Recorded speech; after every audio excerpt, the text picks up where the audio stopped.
Good evening, everybody, and welcome to the December board meeting for the school. It's so great to see so many friends and acquaintances who've been so helpful to us over the years. We're going to go ahead and call the meeting to order, and then we have a special presentation tonight from this choir that is doing double duty, so we appreciate them coming over. First, just a little bit of business. If Ms. Jenkins could call the roll, please. Ms. Kalinowski?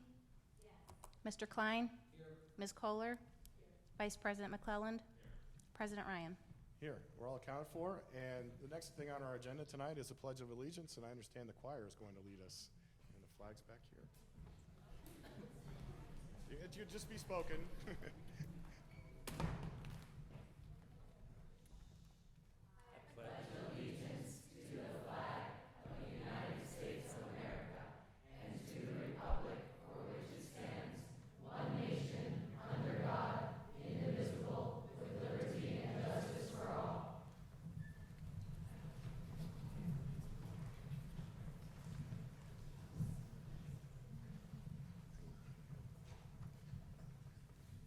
Your turn, please go.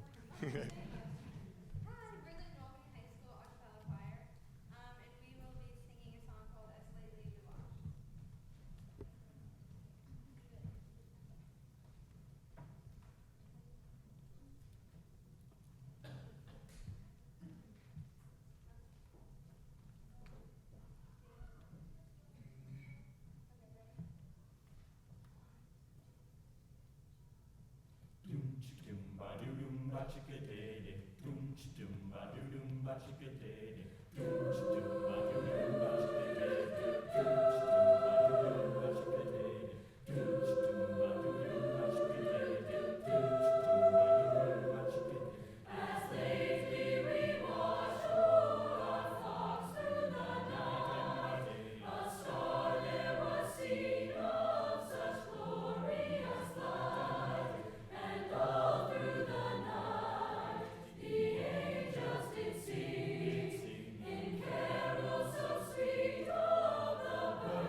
Something new to learn.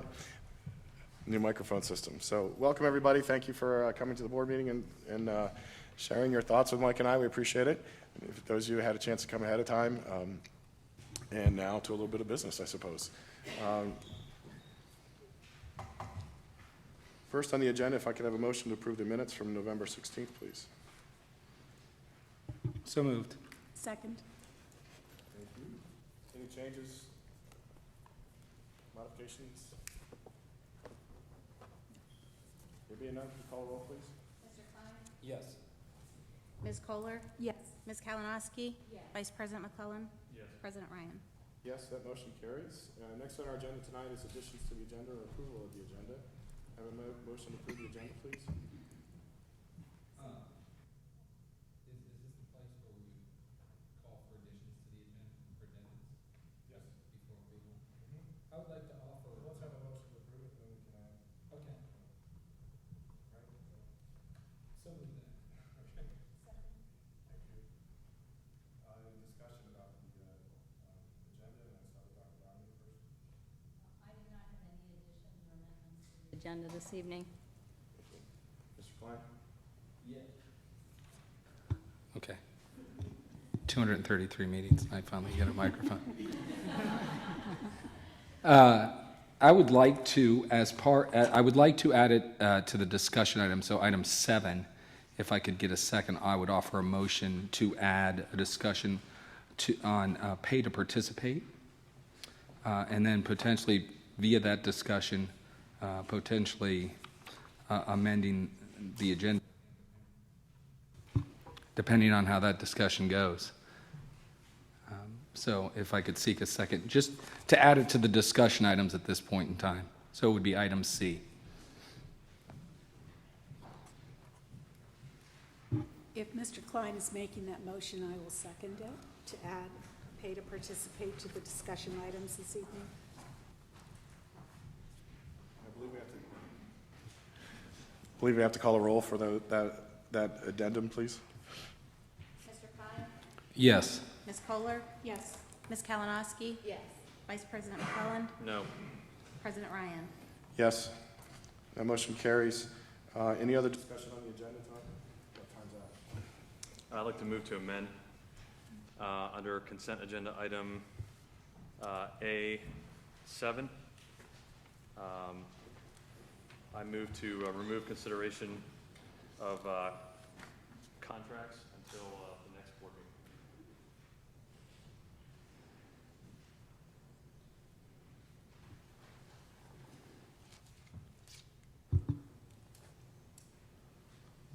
That item speaks to one contract.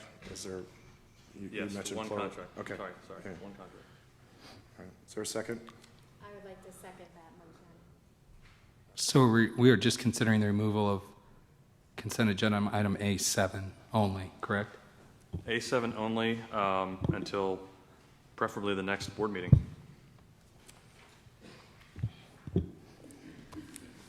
Any other discussion? Ms. Jenkins, can you call the roll, please? Vice President McClellan? Yes. Ms. Kalinowski? Yes. Mr. Klein? No. Ms. Kohler? No. President Ryan? No. And that motion does not carry. Any other thing? Time's out. Anything else for changes or addendums to the agenda? Can we call the roll to approve the agenda as modified, please? Mr. Klein? Yes. Ms. Kohler? Yes. Ms. Kalinowski? No. Vice President McClellan? No. President Ryan? Yes. The agenda stands approved. Thank you. Next up tonight are communications to the board, and we start with superintendent items and Dr. Dominy. Thank you, President Ryan. It's hard to believe that I'll be saying President Ryan for the last time this evening. Thank you to many of you that have joined us so that we can honor the extraordinary service of Mark Ryan and Mike Ryan for the last 8 years on our Board of Education. I'm going to start with just a few words of myself, but we've invited others to speak and share their thoughts this evening. One of the things that I wanted to highlight, I could talk for a very long time about both of these extraordinary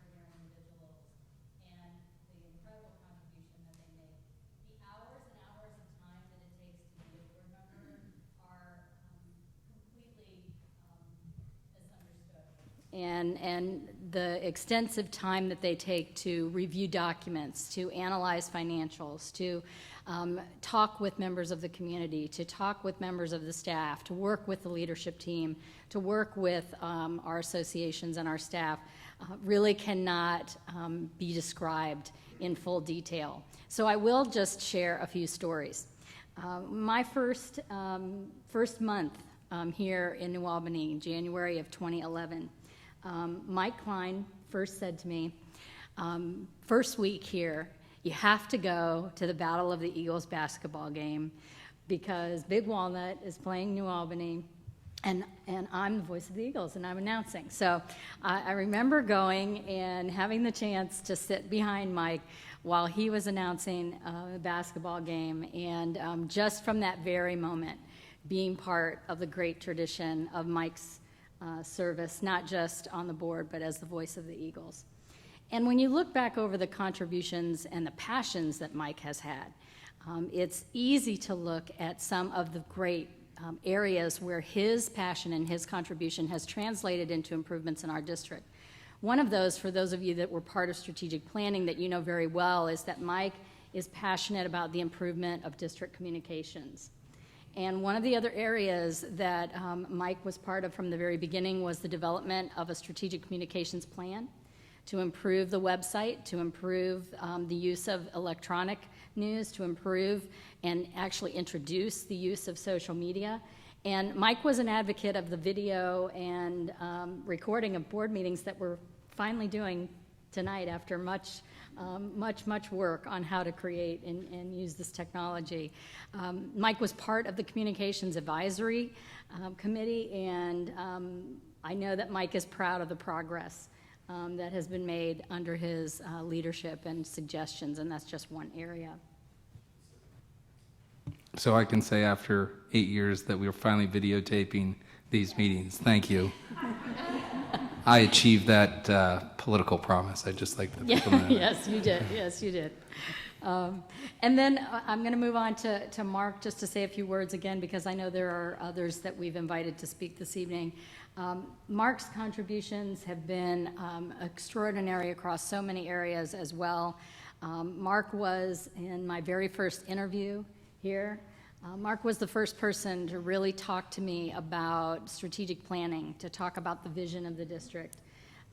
Mark used his business acumen and his financial expertise from the very beginning to start challenging the business process of the district, to challenge the financial conversations, to think about how we could structure finances differently, how we could continually pursue efficiencies, and has always been a champion of continuous improvement of this district from the moment that I met him. So, Mark, that's just one small area. Your many years on the Finance Review and Reporting Committee and leading that group has made a huge impact on this district, and that's just one of many, many examples. So I won't go on and on. I just wanted to share those thoughts. And so before we share gifts or before any other board members share their thoughts, I'm going to turn it over to Debbie, who's going to introduce some people that we have asked to come and just say a few words about Mike Klein.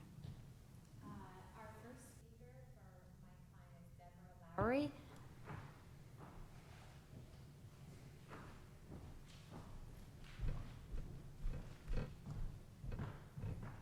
You didn't tell me about this. I'm gonna need some Kleenex probably. Well, I think we all know there's not enough time here tonight for us to share our gratitude or appreciation for both of these gentlemen and what they've done for our community.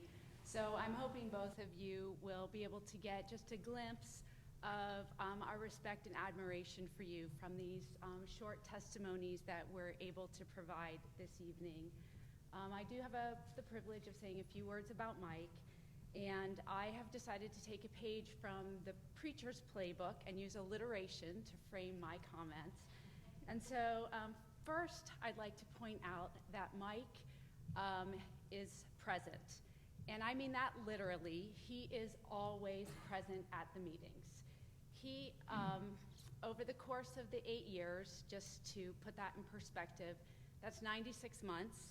that's north of 200 meetings, like 230 or something, and I think he has missed 1 or 2 meetings out of all of that time.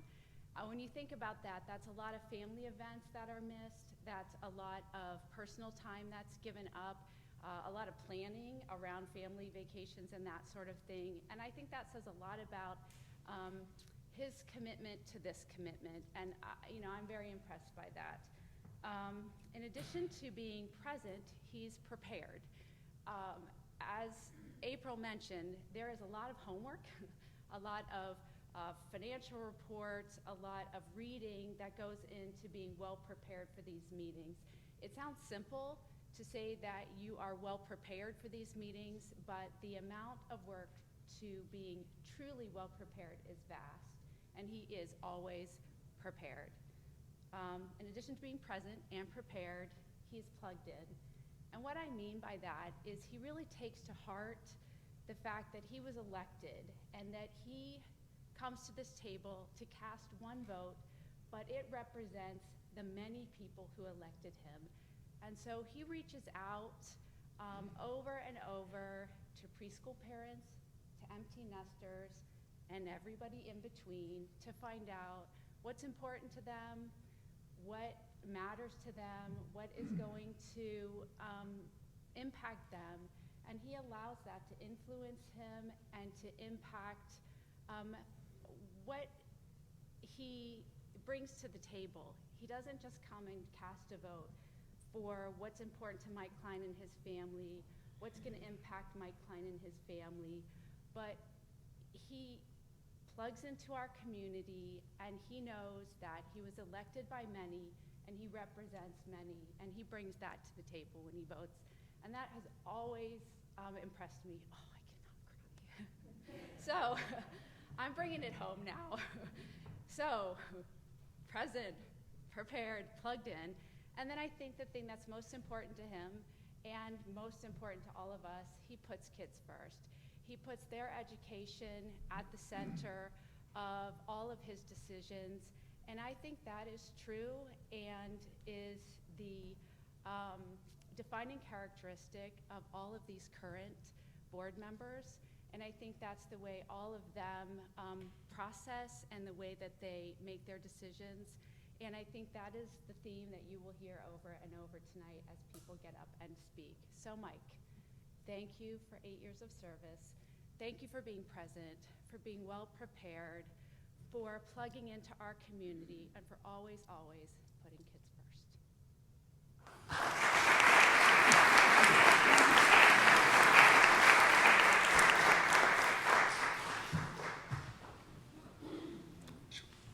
Thank you, Deborah. Our next speaker is Tracy Homan.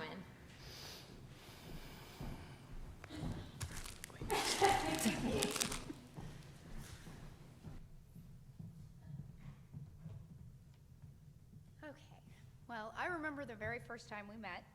We sat at a facilities advisory meeting, and I remember going around the table, and I was very, very excited that I finally had an incoming kindergartner. That daughter is now a freshman in high school. No, yours is a sophomore, right? It's a freshman. No, you're 1 year ahead of me. But in the 9 years that it has taken her to get there, I have seen you do a number of things for this district. I've seen you act as a community member, as an avid sports fanatic, as an announcer, a board member, a committee member, a parent, an election data analyst. I think that was probably self-appointed. And also, when it needed to happen, as the devil's advocate, to always make sure that we were looking at things from all sides, even those that were not necessarily the most popular, to make sure that we were always doing the best for kids. Our district has grown and changed so much since that you have been here as a result of your service. We have grown physically with the addition of our new building. We have grown academically as we've added programs and asked more of our children. And we've grown in our role as a central part of our community. And so while I am very, very sad that we will be seeing you go from this specific role, I'm really excited to see what your future will hold, because I know that it will be amazing. And I am very, very thankful that we will still have you in your role as a district parent, as an amazingly supportive community member, and as a constant advocate for our schools.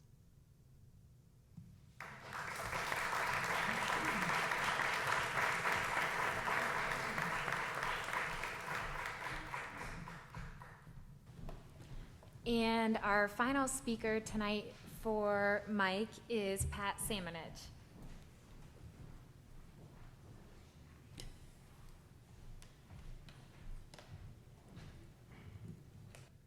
Thank you very much. It's truly my honor to be in front of you tonight. You know, I think it was last weekend we finished up our banquet, and it went 3 hours and 15 minutes, and that was the quickest we've ever got it done. Tonight, they gave me 90 minutes to be up here, so I really appreciate the time to be up here to say some things about Mike and Mr. Ryan. But, you know, how do you say thank you the right way?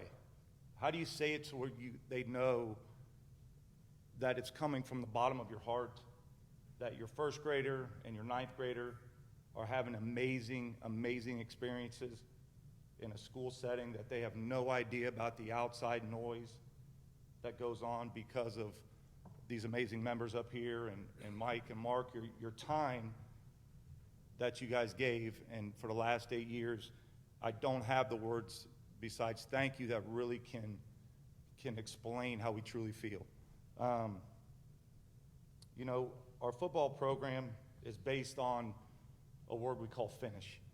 And there's 6 pillars to finish: faith and family, integrity, nobility, initiative, sacrifice, and humility. And we want to take young men and take them on a journey because we know it's coming. Unfortunately, I'm not 22 anymore. I'm 44. And I wish I could talk to the 18-year-old Pat Salmonage or the 25-year-old Pat Salmonage or even the 30-year-old about the lessons we've learned. And as we focus so much on that, you know, those words based on decisions, I get decisions that come across my desk every day that I have to think about. And what part of finish am I going to use? Do I need humility in this case? Do I need integrity? Do I need all of it? Finish is all about doing things you don't want to do and doing them at a great level. Doing things when nobody's looking, making sure you're doing it right. Making sure you're making decisions not based on your needs, but based on what's best for others. And I guess as I, was asked to speak about Mike, that's the only thing that kept coming back. Mike and I have known each other for 10 years, and I'm honored to call him a great friend. Time on the back porch we would spend, and I'm a football coach. I want it today, now, today, now, today. I want to go, go, go, go. And Mike would always stop, and we would think, and he would explain, and every decision and every vote that I know he made came down to one simple thing: what's best for kids. Education is absolutely a business, absolutely, but it's the business of people. And it's people like Mike Klein and Mark Ryan that gave countless hours, selfless sacrifice and finish for the betterment of others. I know the $700 that you guys get probably didn't pay for the gas up here. So there's a reason why you're doing what you're doing. I know my daughter, as a freshman, is having the time of her life right now because of the environment we set in. And right now we all know that, just like anything else in life, it's a roller coaster. There's ups, there's downs. But we're going to keep moving forward. We're going to keep doing what's best for kids, and we're simply going to find a way. And Mike, I don't have the words from my family, but you know how we feel, and in simple terms, I just want to say thank you from the bottom of my heart, because my kids are better off because of the decisions you make. I can't thank you enough. I appreciate it.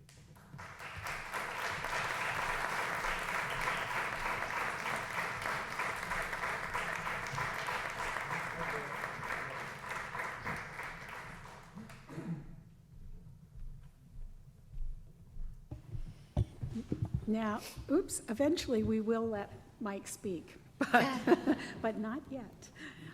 Instead, we've asked 3 folks to come and share some words of appreciation about our other retiring board member, Mark Ryan. And first is Shannon Gabor. This is truly a measure of her high esteem for you, Mark, because she's literally been sick all day worrying about making this speech. And then I have to follow Coach. That's not Yeah. good either. Got 90 minutes, I didn't use it all. I was asked to speak about Mark Ryan, which I will do. I first want to thank Mike Klein.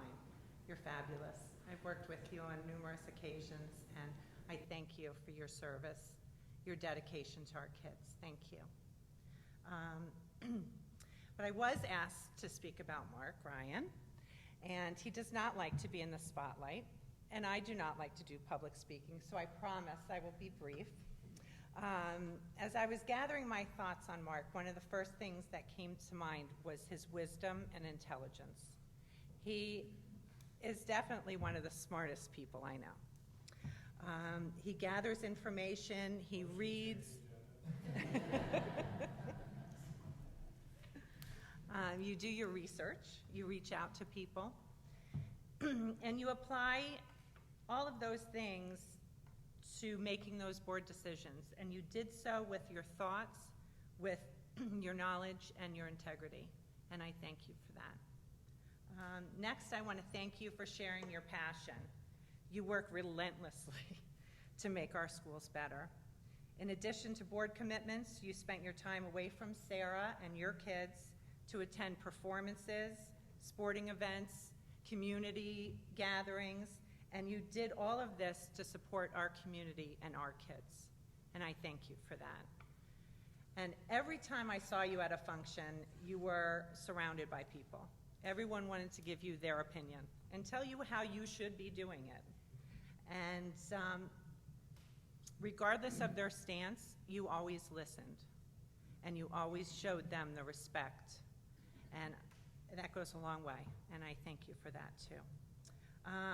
As long as I've lived in New Albany, Mark has worked to make it a better place, whether it was with the McCoy, with the New Albany Women's Network, with Sarah, with the church, and of course with our schools. You're one of the good guys, Mark. I value your commitment to New Albany, and I dearly value your friendship. I'm not going to cry. On behalf of my kids and my family, I thank you for sharing your wisdom and your passion. You have succeeded in making our schools and our community better. Thank you.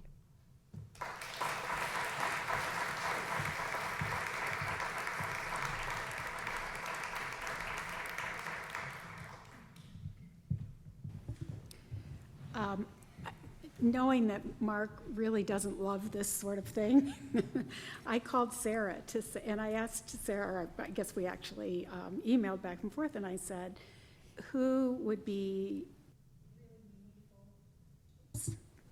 to Mark?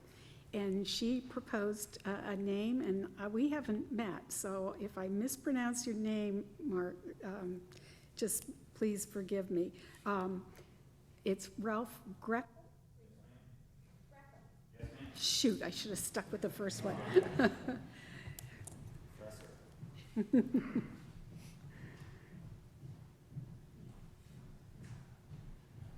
is being videotaped, right? Oh, yeah. Oh, awesome. So, Mr. Martin, I understand how they picked it. It's beauty before age. That's why I get to go first, just so you know. Okay.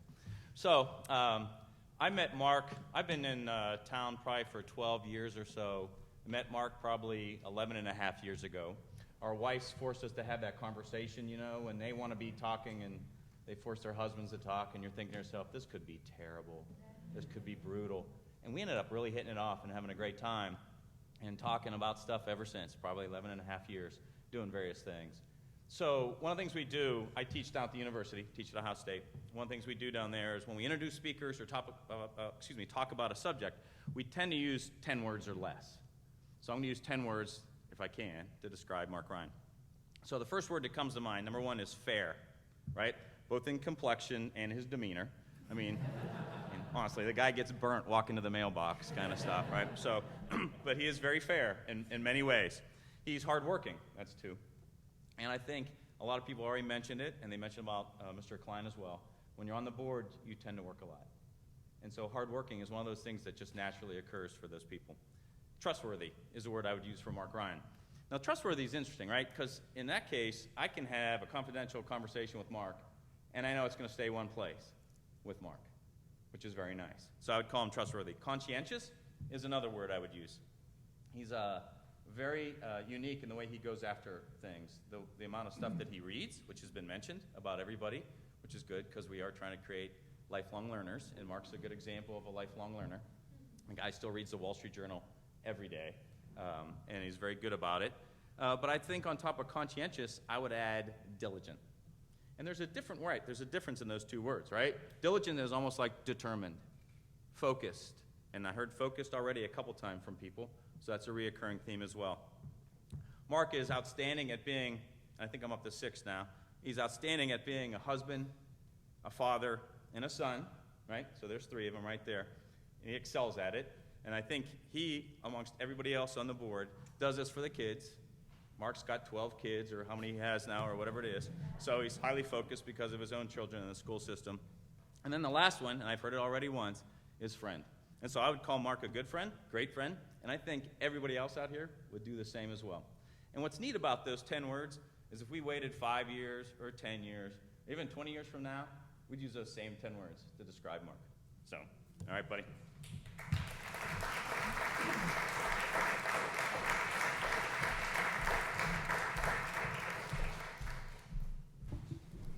And finally this evening, David Martin has agreed to speak, and he is speaking in...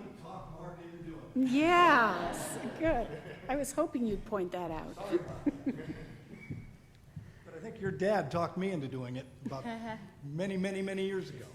I follow the coach, I follow an Ohio State professor, and here I am. Now we're going to roast you, Mark.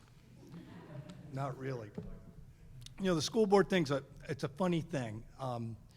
I grew up the son of a school superintendent, and then my father was the executive director of the Ohio School Boards Association. So I thought I understood it, but I didn't until I sat where you folks are sitting, and then you understand it. And you're coming in and you're working for the children and making good things happen, but it's a slow, arduous process.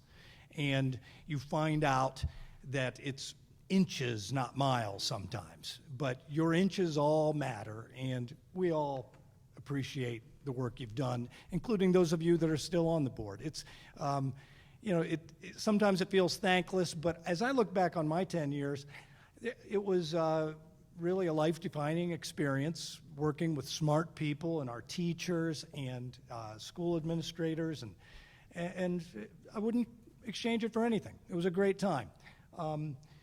When people decide to be a school, usually a trick happens. Somebody talks you into it, like I did you. And then some people, in a moment of insanity or gullibility, they decide, okay, I think I'll try. And there's different reasons people try. It may be a political reason, or maybe there's an agenda. They want to do something in particular. I want to fire the football coach. Sorry, I'm not for that.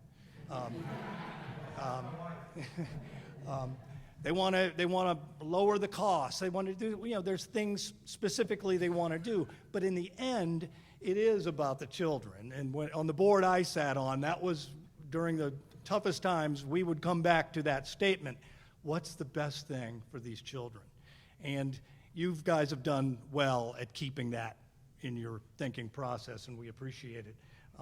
Because when you advocate for those children, you have to advocate for the teachers and the staff and this whole complicated system. You've got food service, transportation, athletics, not to mention academia, and all of these employees that are part of the fabric of what happens here. It isn't simple, and it takes a lot of dedication. 2 terms is a lot of service. So if I were you, as a matter of fact, I talked Mark into running, and then I lost. And I think I had my wisest moment when he came up to me after the meeting, and he's kind of feeling bad that I lost. And I said, Mark, if I win, I win. If I lose, I win.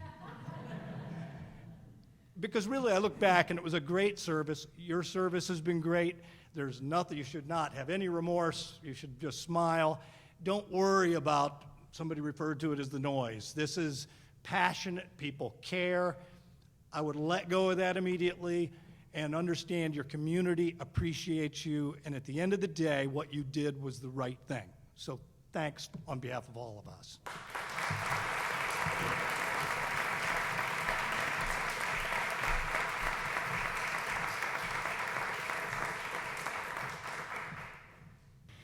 And we're still not to the point where you get to speak just yet. I want to give the board members who have not had a chance to speak, Laura, Debbie, or John, a chance to say a few words before we present you with our gifts.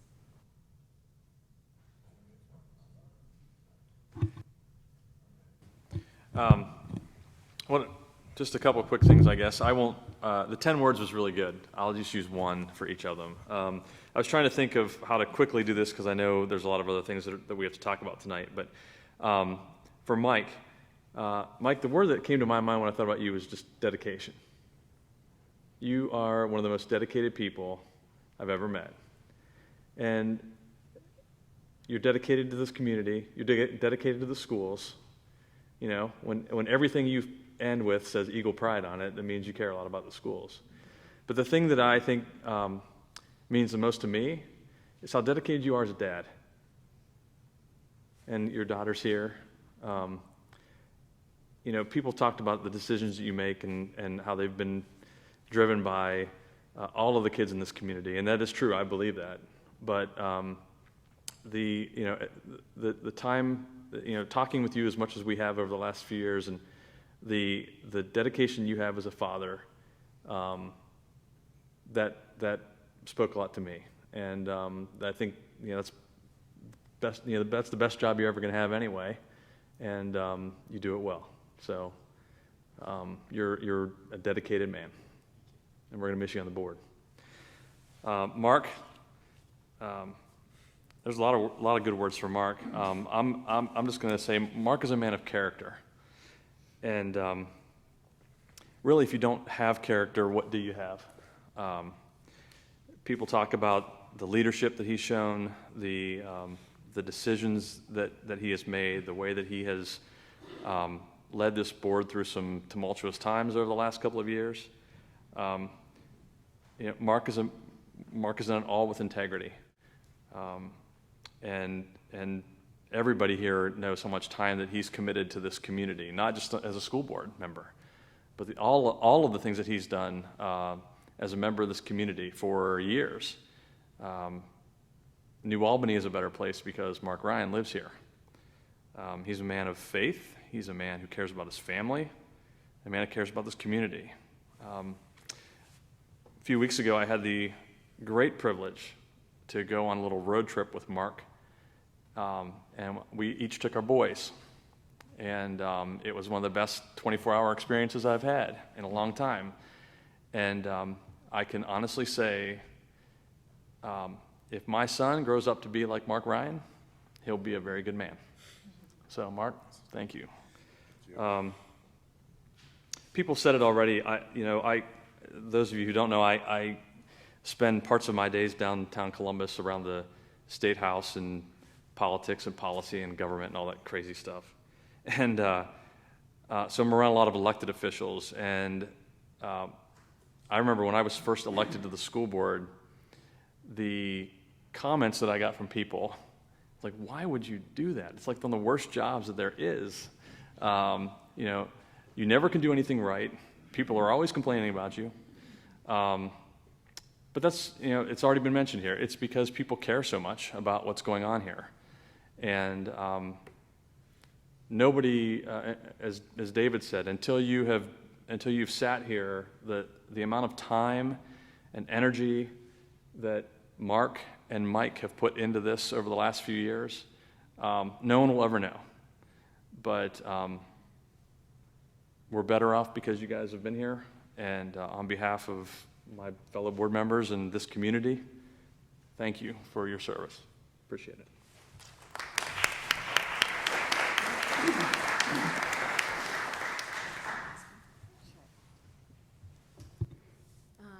I wrote my thoughts down because I didn't want to forget what I wanted to say. It has been such a privilege to serve with both Mike and Mark over the last year and a half. I've learned a tremendous amount from both of them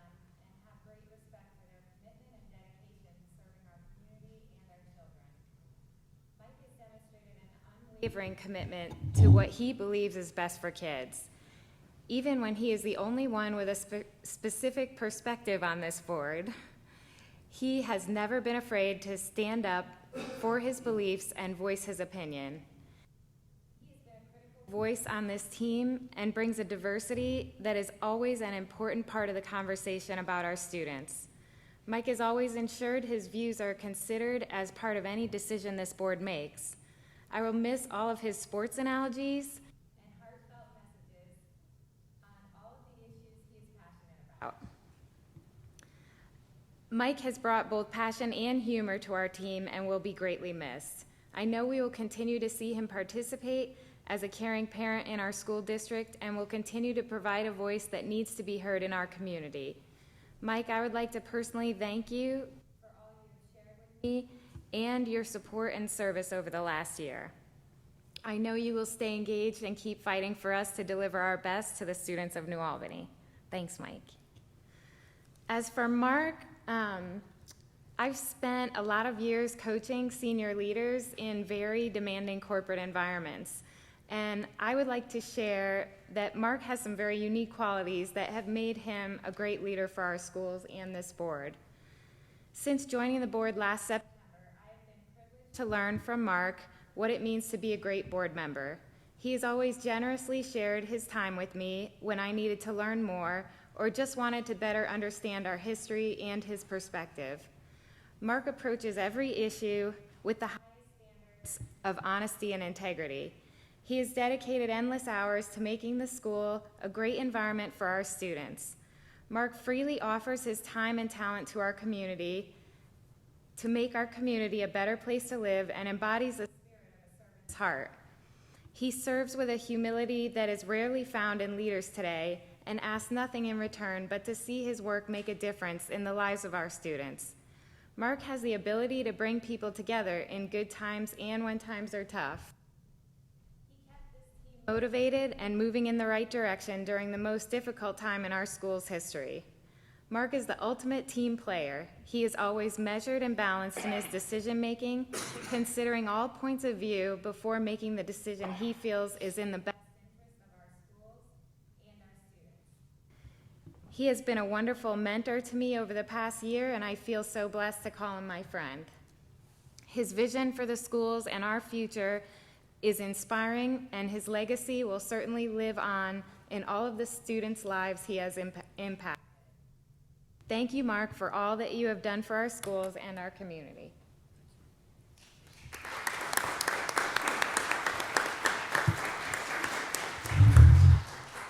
I'm really beginning to wish I'd actually written something, and also that I wasn't going last.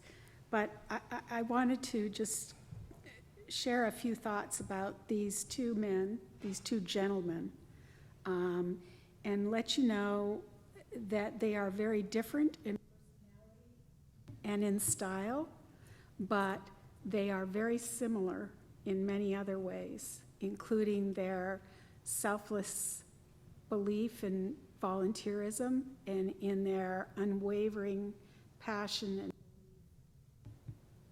in the knowledge that the role of a school board member is always to do the right thing for kids. There has never been a time in the 6 years that I've served with these gentlemen, and we haven't always agreed.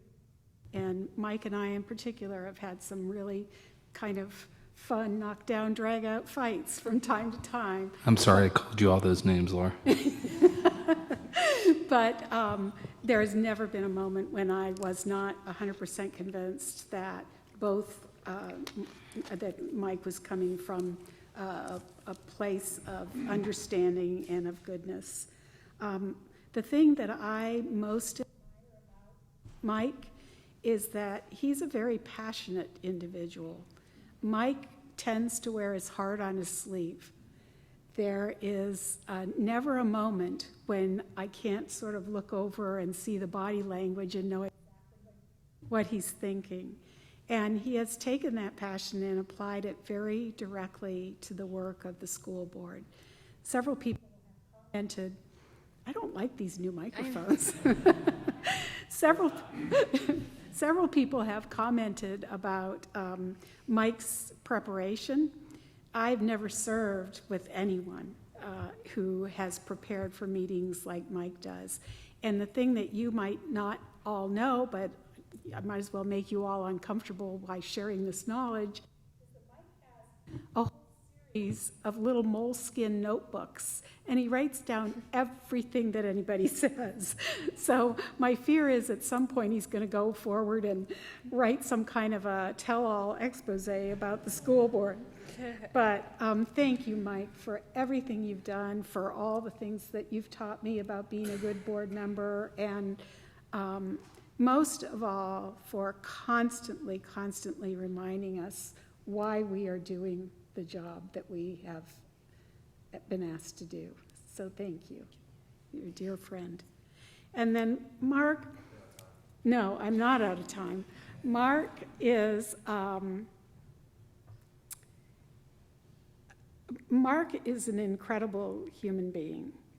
So many of the adjectives that I was going to use, people have already talked about. But the thing about Mark is that he truly is one of the good guys. When Natalie Matt was still and a board member, when we would call each other to talk, we would always refer to Mark as the Boy Scout. And it was kind of like, well, what would Mark do? You know, he is so ethical. He is so honest. He is very thoughtful in not just in terms of measuring other people's positions or emotions or whatever, but he's thoughtful in the way he approaches his work. He's a deep, strategic thinker, and we have been very, very fortunate to have his leadership. I think you've served as board president for 4 years. And we are a stronger board and a stronger community because of Mark's work. So thank you to two of the finest gentlemen I've ever had the privilege to work with. And I don't think anybody intends to let you go completely.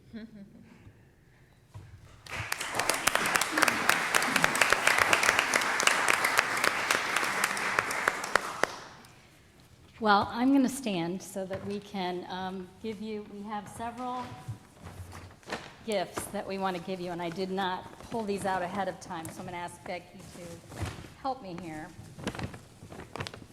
You take both of these out of the box. Okay, the first award, we give many certificates to our students and often our coaches for their accomplishments. And so I could not let this evening go by without a certificate of perfect attendance award for Mike Klein for his perfect attendance in 8 years as a board member.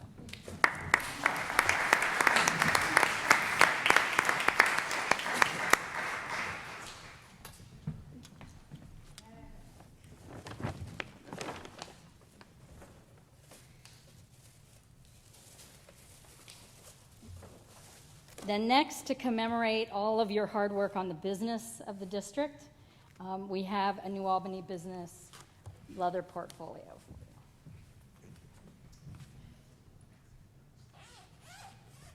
Trade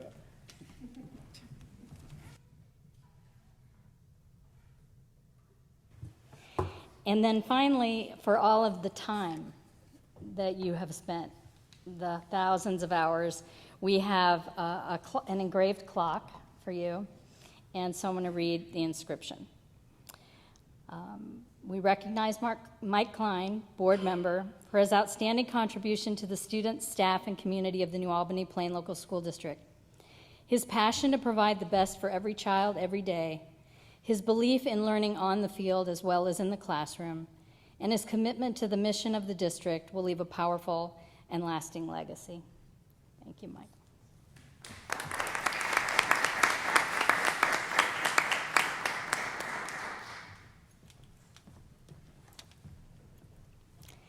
And Mark. We recognize Mark Ryan, board president and board member, for his outstanding contribution to the students, staff, and community of the New Albany-Plain Local School District.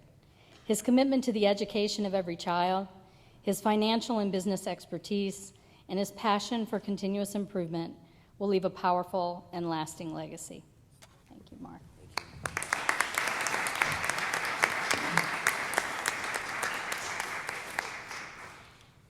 And one final gift. We'd be remiss if we didn't present you with a golden gavel that's engraved with all of the years that you served as our board president.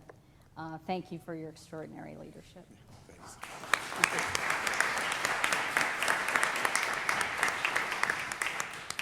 sure this won't work at home. And now we're going to let you both say a word if you would so choose.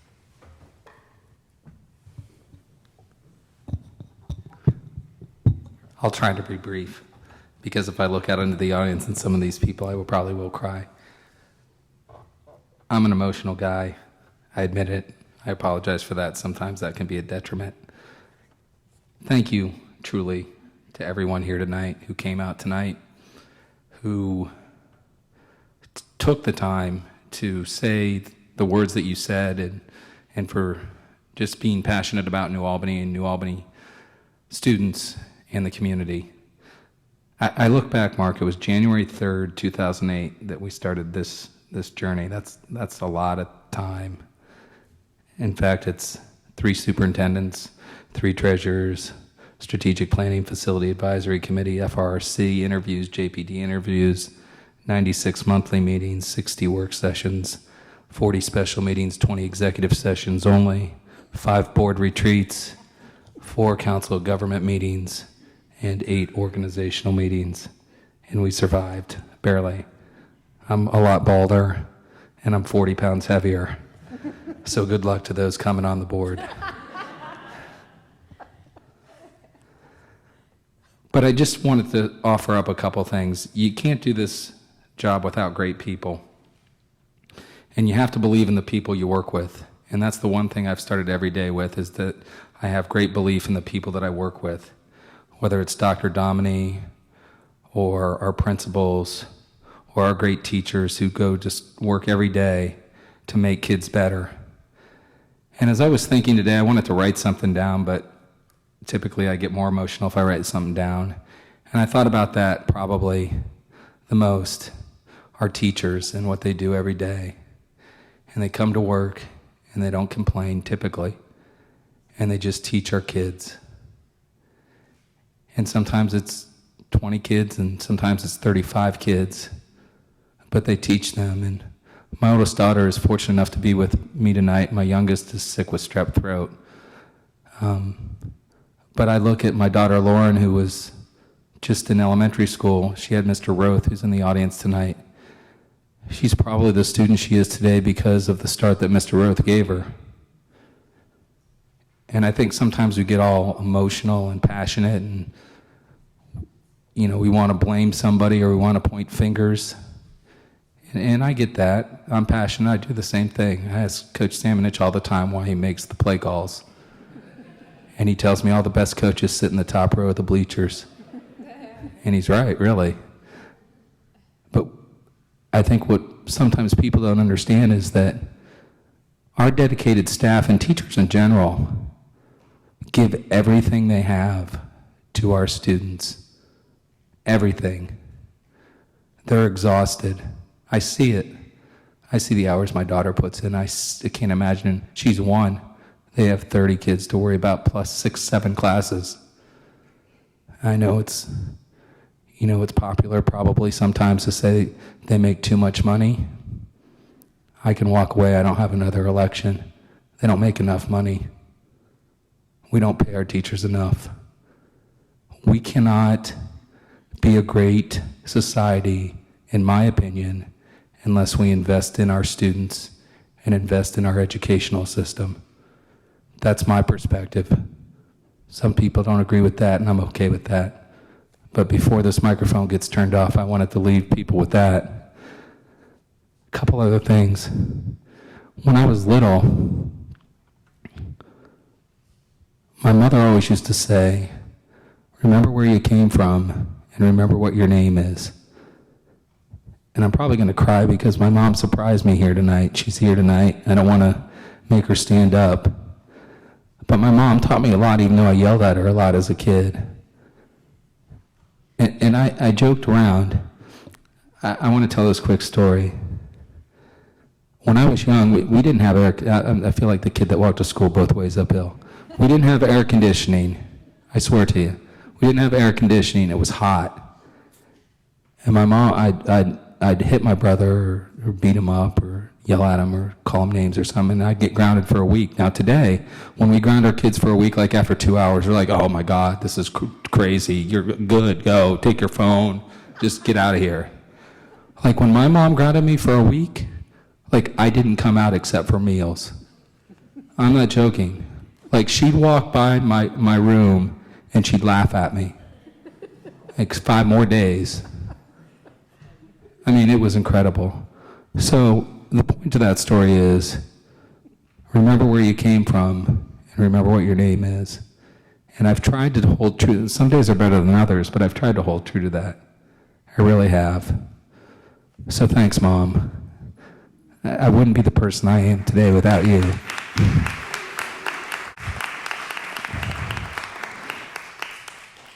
I also wanted to say a couple quick things. I think did Deborah Lowry leave? She's in the back. Oh, there's Deb. I'm going to try not to cry. But I remember 2007. You remember that? We sat at your kitchen table. Nobody knew who I was except Pat Samonich, who lived behind me, and Mark Mueller, who lived 3 doors up, and Scott Davis, who lived next door, and the people at soccer who thought I was crazy. But if it wasn't for those conversations, if it wasn't for Deborah Lowry looking me in the eye and saying, you can do this, we can do this together, we can win. And I remember looking at her, you can all laugh at this, even though some people probably won't laugh. She goes, I said, but I don't know NACO, or I don't know all the important people in this town. And she goes, we'll win. And we did. So I'm very proud of that. So thank you, Deborah. You've meant the world to me. You've taken phone calls. At times you shouldn't take phone calls to listen to me basically cry on your shoulder. So thank you. I appreciate that.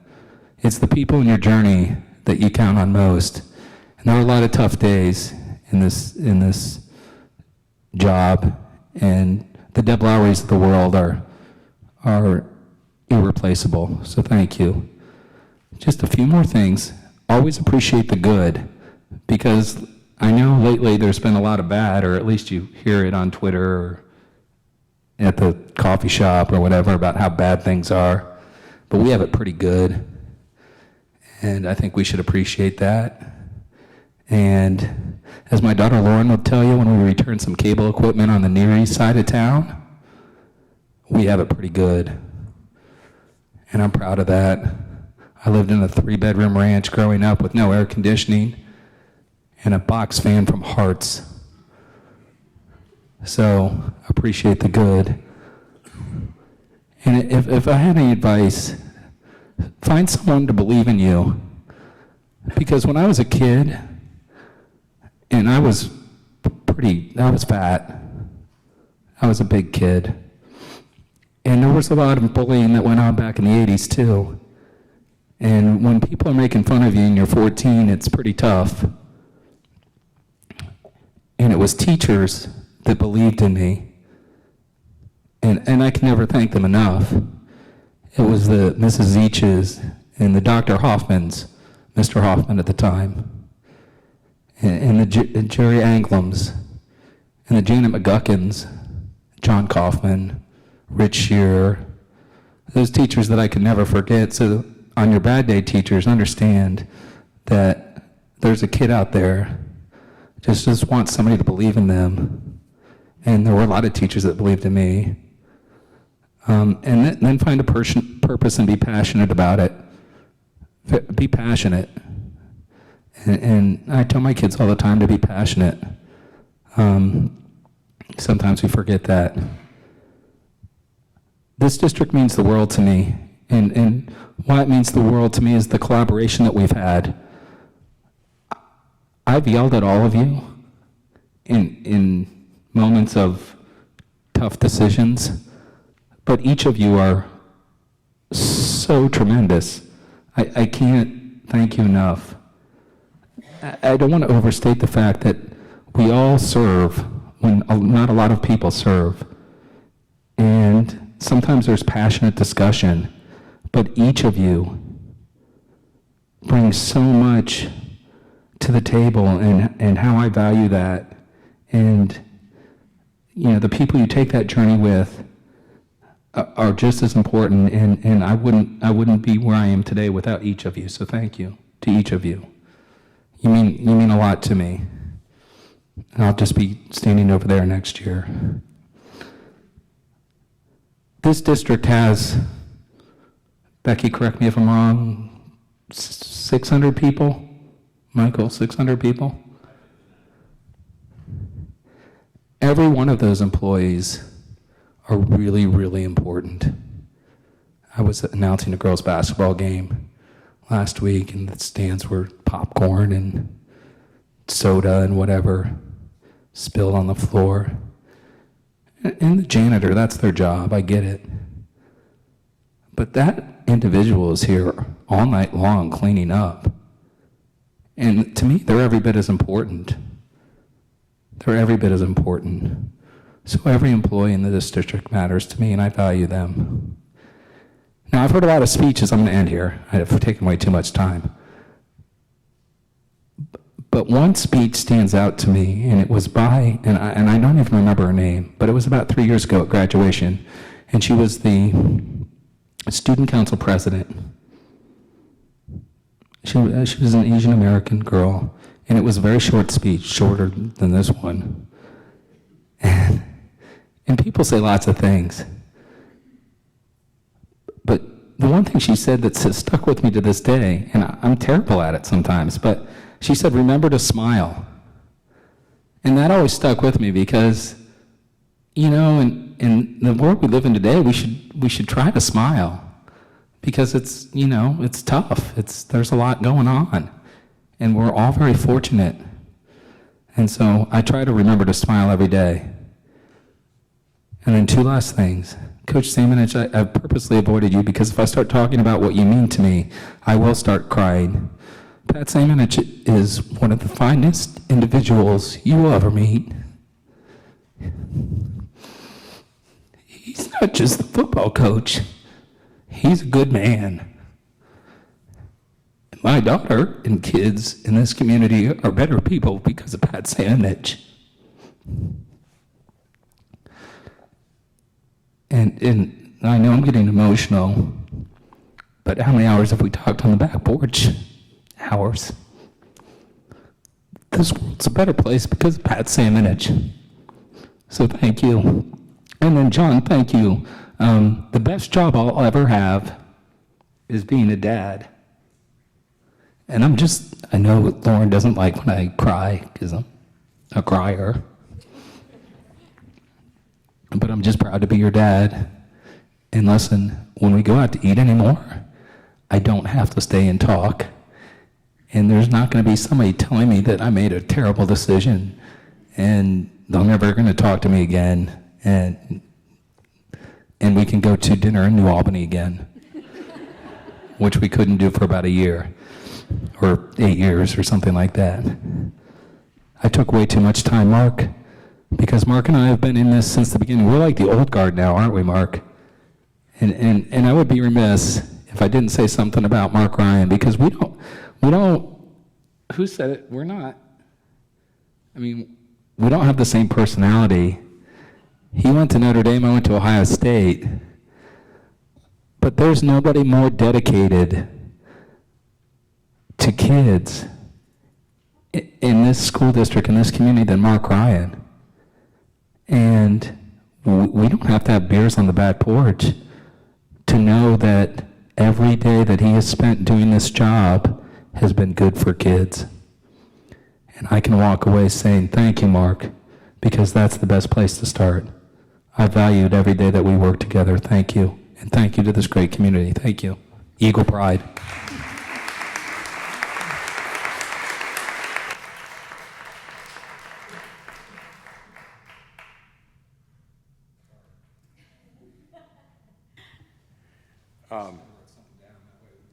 Right. So thank you to so many who are so generous with the words tonight.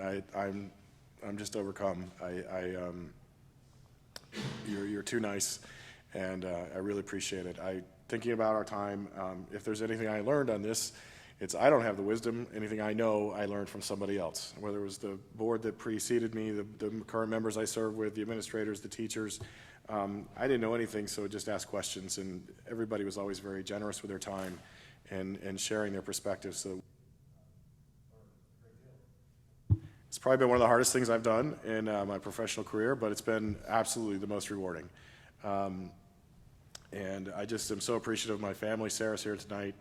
Catherine's singing. Who knows what the other two are doing, but she's been,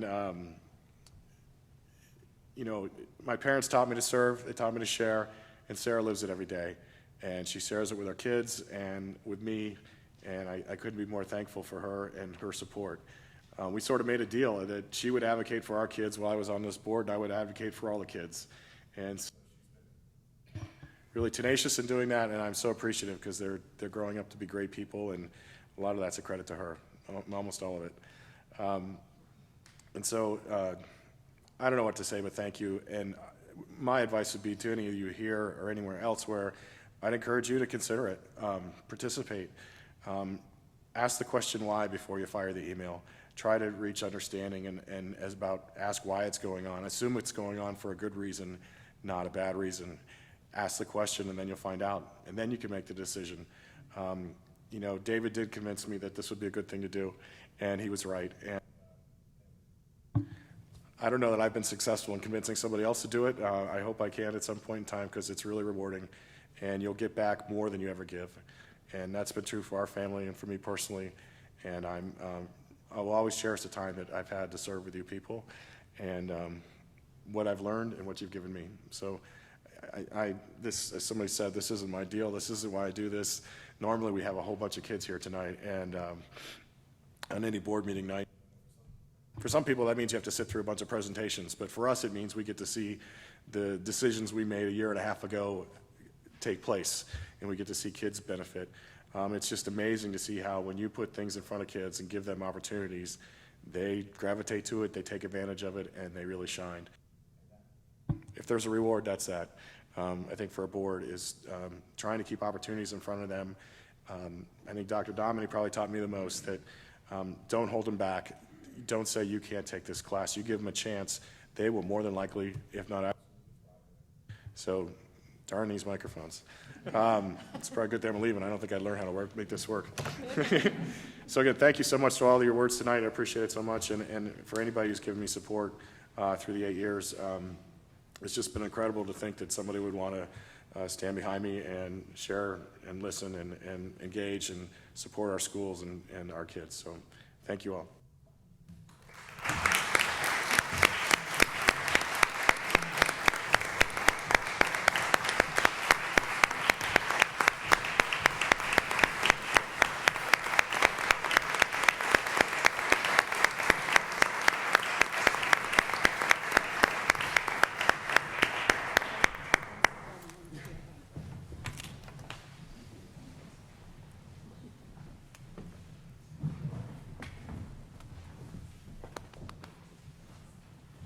Oh, my gosh. Yes. So can we move on?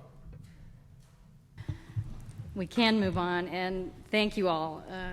I know that was a lengthy recognition, but 1 hour to recall the accomplishments of 8 years seems certainly justified. I will be more brief, so which is hard to do with a year-end review, but since we had an extensive State of the Schools this fall, I have put together just a couple highlights to take you back through what I think has been described as one of the most challenging years, if not the most difficult year in the history of this district. But truly at the end of it, it is a story of great resilience and focus on our kids. And so just to review that quickly, we'll see if we can get this to As you know, January through July, and I'm not going to read the bullets of this, you lived it, but for me, I believe it's an opportunity for us to recognize this board yet again in terms of how your leadership shaped the path through this challenging time. As you guided us, we began to implement the reduction plan, keeping a focus on education. Throughout that process, the partnership and the planning with our teams, with our leadership team, with our principals, with our teacher leaders, was truly extraordinary in terms of the vision, the creativity, and the focus on kids that led to the way we redesigned and restructured continue to keep the focus on educational programming. And it's up here as just one bullet. One of the other true accomplishments and or highlights of last year is the participation of our community, the donors that came forward to create a scholarship fund, the volunteers that came forward to start volunteering in classrooms and standing in crosswalks, and the list goes on and on. And that then takes us to June and July, when our associations demonstrated once again their exceptional focus on the future of the district, on what was best for the district, and how to think differently about salary and health care, and really created the context for which we could then, in the summer, stabilize our financial forecast. So at the end of those that collaborative contract work with both of our associations, because of that work, because of that, the sacrifice with our associations, we then stood in July at a point where we now had a stable financial forecast because of the cuts that were made, because of the contract changes that were made. We then had a stable financial forecast, and the board began to discuss how do we now consider rebuilding with restraint to focus on the critical educational needs of the district. And the board decided in July, again, because you had established that cash balance, not to go forward with the levy. Then, as we continued August through October, leading up to the 5-year forecast, you continued to discuss how do we invest in rebuilding the educational program for the future. You've already identified that the place that we should start is investing in teaching positions and classified support, and we have, based on your discussions and your work in October, we have in our 5-year forecast 25 teaching positions over the next 2 fiscal years to keep alleviating the pain in class size, focusing on gifted and reading intervention as the areas that you continued to discuss throughout the fall as a place where this rebuilding should start. Now, that doesn't mean that we didn't talk about also impacts in transportation, impacts in pay to participate. But just as you did in the reduction plan, you continued in those conversations this fall to put the emphasis on the classroom, which brings us really to today. And I just have in 2 quick slides an attempt to summarize what has been really an extraordinary report. Thank you again to Patrick and our communications team and all of the work that went into the quality profile. If anyone has not had a chance to review the quality profile, this is a great way to see the year in review and just look at the accomplishments of our students, the excellent results, the exceptional work of our staff, and the financial performance of the district. And these are just a few highlights. One of the ones we haven't talked a lot about publicly since we went through both ratings review with Moody's and Standard & Poor, and many thanks to Laura for being part of that work, and then of course for Becky for leading us in that work. But we retained our bond rating during those meetings, and Moody's pointed out to us that it was the board's commitment to the very transparent and the implementation of the reduction plan that showed them a strong financial management of the district and led to their confidence in retaining the bond rating. And really that just adds to then what we jokingly have referred to as the constant awards that our treasurer and financial staff win and repeatedly, and this is just a list of those. But by far the most significant accomplishments of the year are all of the great and amazing results that our staff have led our students to achieve. And these are just a few of the highlights, and they're all captured, again, in the quality profile. And for the sake of the time, I won't go on and on and on. You know that I love to talk about the accomplishments of our students. And truly, in the midst of the challenges, our staff this year, focused on students, continued to pursue excelling student achievement. And again, you can see the highest number of National Merit Scholars in our history, the highest percentage of students reaching the college-ready ACT benchmark, 100% of our students meeting the third grade guarantee, and the 5th year in a row that we were on the national, international AP honor roll. And in the midst of all of this, our staff have still continued to expand offerings to students, accelerated offerings and college credit offerings, and participation in those offerings has exploded. So we are, as Coach said, working every day to focus on our students and to move forward. Resources that we do have and maximizing them for the students every day.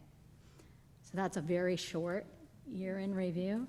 I want to keep the focus on recognizing Mark and Mike for their service. Comments about the year in review that you did not think that I summarized so quickly? Appreciate your feedback and input. Okay. My report for this evening, and takes us to the updates from, first from PLE and then from OPSI.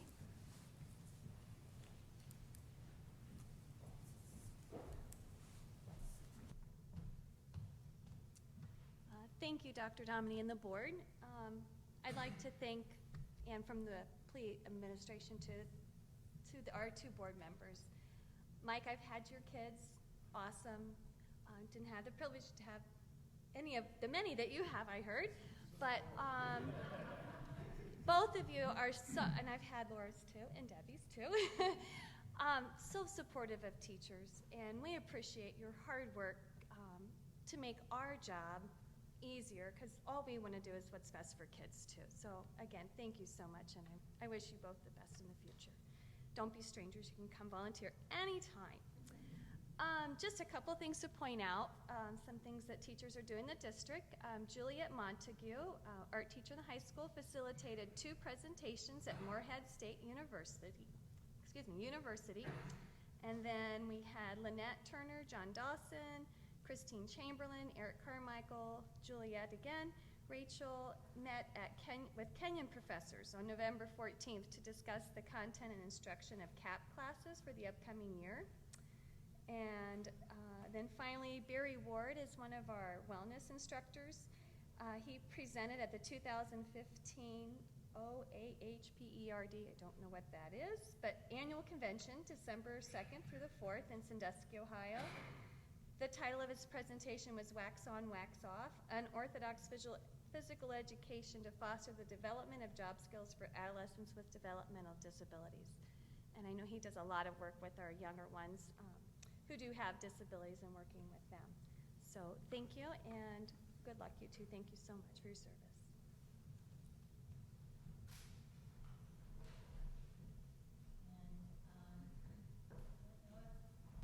Someone is from OPSI that is here to present this evening. Looks like not going to provide an update this evening, so that concludes the superintendent's items. Thank you, Dr. Dominy. That takes us next to item 7 on the agenda, discussion items, and we'll start tonight with board liaison reports, but there may not be any. I know December is traditionally a slow month, so this is a standing item. We'll check in. There was not a Finance and Review Reporting Committee meeting in December. Any other activities to report? Okay, then next we'll move on to the second reading of the Board Policy 5336, Care with Diabetes, and that was presented to us for a first reading in November. And I don't know if there's any follow-up discussion or questions for the administration on that. Good. I guess we have 20 kids that this will help out, so it's good to know. unfortunate for them, but good that we can be assistance to them. And then next, the item we added tonight for the discussion item would be C, which would be a discussion of pay to participate.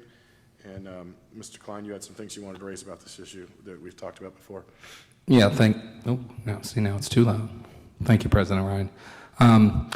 We've talked about this before, so I don't want to belabor the point.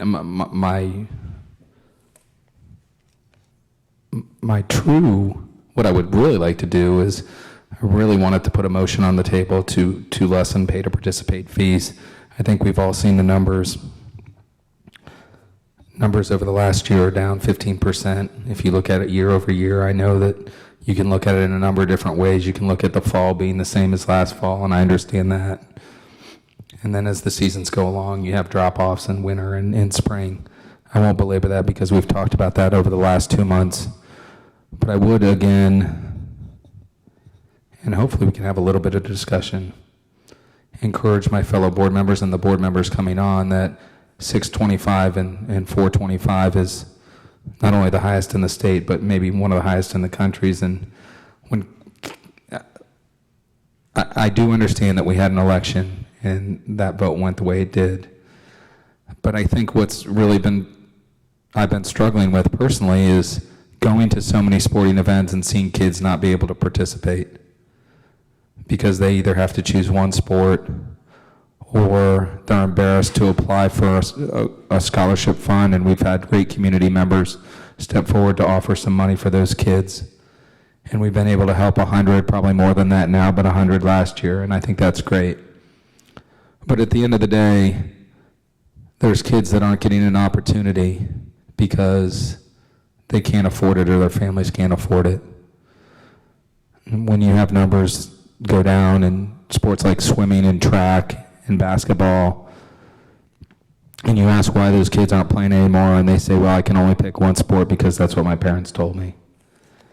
And that's disheartening to me. And look, I will be the first in line to say that we should focus on the classroom first. We should. We've been able to bring back a few support personnel in the middle school this year, thanks to a lot of things that I won't go into in terms of looking at the budget and what we were able to do, and I'm very grateful for that. I'm not sure we will ever get back to the 100 people that we had to go. I don't know. I'm hopeful, but I don't know. But my thought was that if we could just reduce that fee just a little bit, whether it was $300 and $500, it would still be the largest in the state, but it would be a signal to families that, hey, we understand that it's still high, but we're trying to make efforts to lessen that burden on you. And so my fear is moving forward that when you look at the classroom, the athletic field is an extension of the classroom, and we all have high-achieving kids, but most of them participate in athletics or some sort of club. And I know it's one of the tenets of Mr. Carter's 5A, excuse me, Mr. Carter, he left, but 5As or 7As. And kids do better, lots of studies show it, when they have the ability to not only focus on science, but learn the skills necessary in life, whether they play basketball or swim or run track. And so I just, I know Laura has brought it up in the past. I'm not trying to put her on the line, but, I really believe that if we were able to reduce it just a little bit, it would help families, and more importantly, it would help students. And I think that's what I'm most interested in. So I'll turn it over to my colleagues if they choose to say anything. Thank you.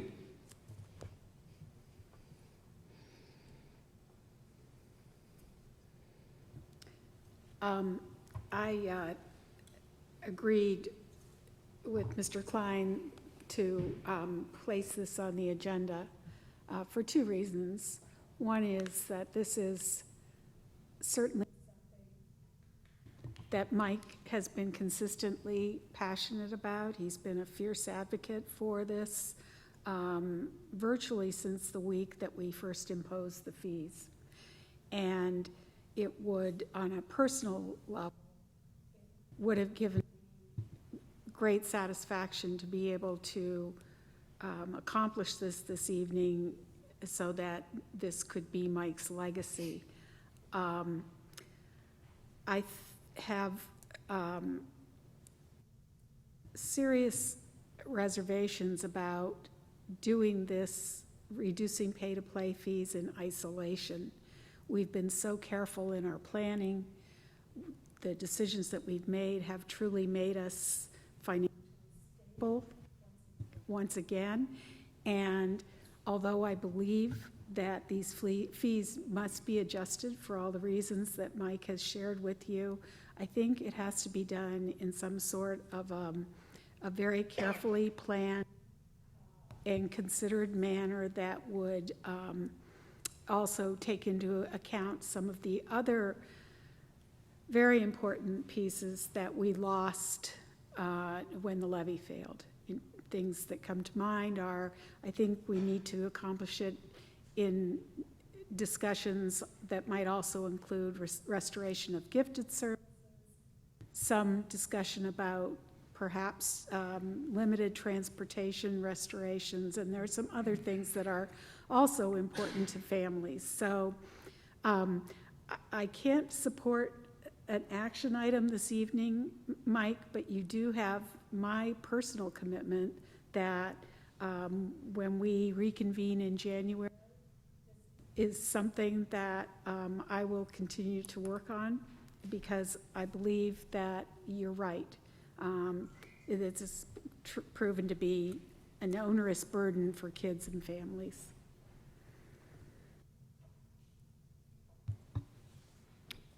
Thank you, Laura.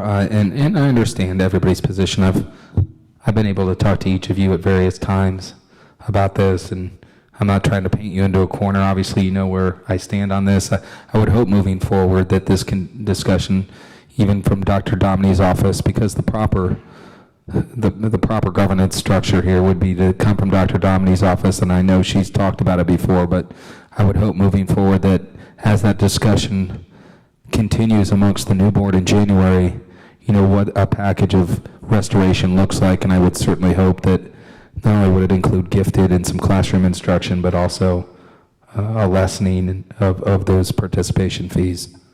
So thank you. I yield back to you, President Ryan. Thank you, Mr. Klein. I think we all share it's something that should be continued to be discussed, but perhaps be in a wider set of priorities. So with that, I think that concludes discussion items tonight so far. We have our first opportunity then. Item 8 is public participation.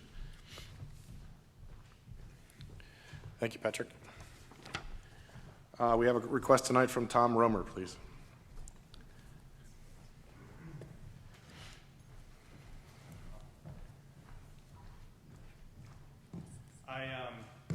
I originally came with one item to talk about, but the diabetes thing was interesting to me because I'm one of those 20 kids, or my son is. Have not heard about that. I was not at that meeting, so I think if you could have let the families know about that, I think you could have built some goodwill in the community. But Mr. Klein, I share your humble upbringing. I have 4 older sisters. Grew up in a small house in Findlay, Ohio, 1,276 square feet. My parents got the only air conditioner in the house until I was later in life. We got our second window air conditioning unit, but never would I have thought I've lived in this community growing up. My realtor was here earlier tonight, Jill Beckett-Hill. She's not here, but I'm one of those who did not move here for the schools. We relocated from Cleveland. Firm believer that if you're a smart kid in Dublin, you'll get into a good college. If you're a smart kid in Olentangy, you'll get into a good college. We definitely have excellent schools. Don't get me wrong. I moved here. My wife liked the house. It was a great community. There were a lot of police officers driving around. It was safe. It's convenient to work. But I've heard, after the second time I heard this word tonight, I started counting it. Passion. You've heard that word 8 times tonight. This is a community that's very passionate right now. You ask for public feedback. You're going to get it. You're going to get good feedback. You're going to get bad feedback. I think no one out there thinks that there's personal attacks on anyone of this board. I commend you all for your effort and your heart, in your mind. I think you do the right thing for the kids. I'm married to a teacher. I have 3 kids in the district. I spent the extra $6,000 for all-day kindergarten this year. I'm a big believer in this. But I don't think we can neglect that there was an election this year, that there's a certain side of that community that feels a different way. Tonight I'm here because of Mr. McClellan, exactly what you said. I think going through with a 5-year contract for the treasurer, I know the other things, there's been some clarity throughout the day on what some of those other things were and what those pertain to, but the elective one tonight was that issue, was it 7.7 on the 5-year contract.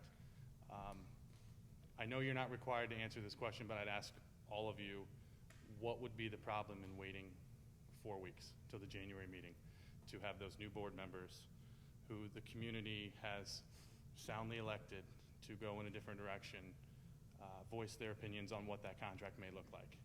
Why can't it wait 4 weeks? And if you so choose to go through and push that through tonight, I'd ask that you consider 1 year, 2 year. I understand there's a football coach, right? If you're a football coach and you only have so many time remaining on your contract, you want to know what your future holds. But you're inflaming the passion of this community to, I think, push this through tonight. Mr. McClellan, I do commend you for asking that be changed, but that's why I'm here tonight. I think, again, it's the passion of the community. I think your social media post about the cost of the election, I don't know if it's enough. I mean, for the budget that this school has, $55 million-ish over 4 years for those elected positions, that's $225 million. I think when you'd consider what the union spent on their side, which was not in that post, I would think it's not 5 to 1. I would think it's a different number, but that's anecdotal and I don't have those numbers. But I would just ask you consider what happened in November and think of that word passion when you're considering something that's going to inflame a large portion of this community when you do that tonight. Thank you.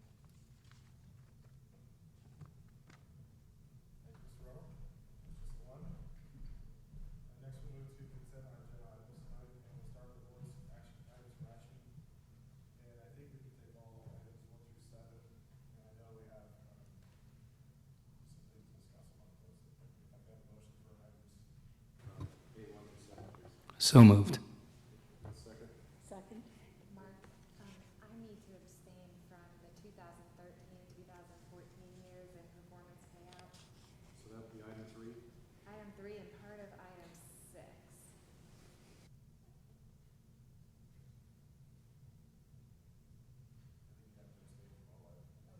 Yeah, you'd have to abstain from the whole item, and that's just because you weren't on, you didn't serve at the time. Okay. So we have a motion on the floor for the approval of these 7 items. And so first one, the background, as I'm leaving the board, we need to have somebody to preside over the board until the organization meeting, until the new team is put into place. And so that would be John is recommended there. The organization meeting set for January 7th. That has to be done in the first. And that's when, for the next year, the new board can set the meeting dates for the next year, including work sessions, regular sessions, and the Finance Review Committee. So that's the business of that meeting. And then the next the next items all sort of tie together, and that's one of the big tasks of the board to do is to hire, fire, retain, advise, supervise the 2 positions that directly report to the board, and the only 2 positions, and that's the treasurer and the superintendent. And in my time on the board, that's something we've worked very hard to make sure that we had full buy-in from the board and full support and full engagement. I know at times I've been cautioned that we spend too much time meeting about these things, but it does take a lot of work for the 5 of us to get together to write evaluations that we can all agree on and support and then present to the leadership team and get their guidance and then build goals and judge them against. In fact, right now we have 2 years to do for these 2 because they were patient with us. In the last year, it was tough to reach a decision, And it's complicated by things like the state academic report cards are delayed now till January from the. And that's important because both of these two contracts that these two ladies serve under are new in our leadership. There was essentially no performance pay when we were first looking at this in the district, and these two both came on board with a reduced salary and a performance compensation at risk, and that would be judged on their evaluations, and we committed to doing those evaluations as a board with them collectively as a governance team to make sure that our goals between the board and the leadership were aligned. And so it's the board's sole determination and obligation to do those evaluations and determine an amount of their performance comp up to the full amount that they could earn. So tonight what we're doing is we're acting on the work that we did in creating the job descriptions for their jobs, evaluating against that, and that long, hard work and those many meetings we did to award them the compensation that they have earned. Following up on that then, we are at a place in where we appreciated the difficulty of reaching that consensus of what was the right amount to do. And so we reached out and got some legal advice about an alternative method that is, you'll see here in the contracts, for the board, rather to get stuck in deliberations, but to just essentially individually vote and reach a percentage compensation. So that's the changes to the contract for Dr. Dominy. And then finally, we have a new contract for Ms. Jenkins. She's received excellent evaluations. She's been award-winning. We've got clean audits. And as a board, in our evaluation, we've determined her to be the right for our district. We began that work back in October. We've been pretty diligent about that. And when we completed her evaluation, we chose as a group to enter into negotiations with Ms. Jenkins to consider a longer-term contract. The length of time was important to her, more so. The contract does not have guaranteed raises in it. The contract is performance-based, and I think the contract is the right thing going forward for the district and for her and for what we as a board have done collectively.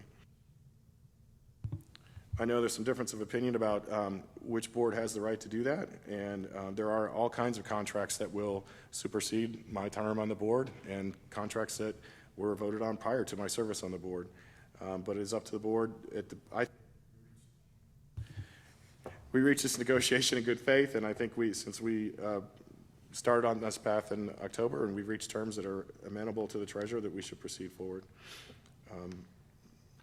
So I'm open to other discussion on those items just to provide the background of why these are on the board tonight.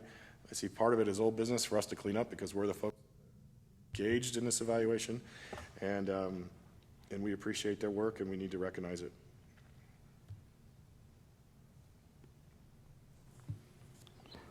Yeah, I just would like to say, I think that's a pretty good summary, Mark. I would just add, just to piggyback on some of the agenda items, it's been 2 academic years since we acted on the superintendent's contract, which is very specific. And I hear a lot of discussion in our community, and whether it be social media or my email or at the restaurant or in Kroger, wherever it may happen. And I'll just speak to this last election. I heard a lot about performance compensation.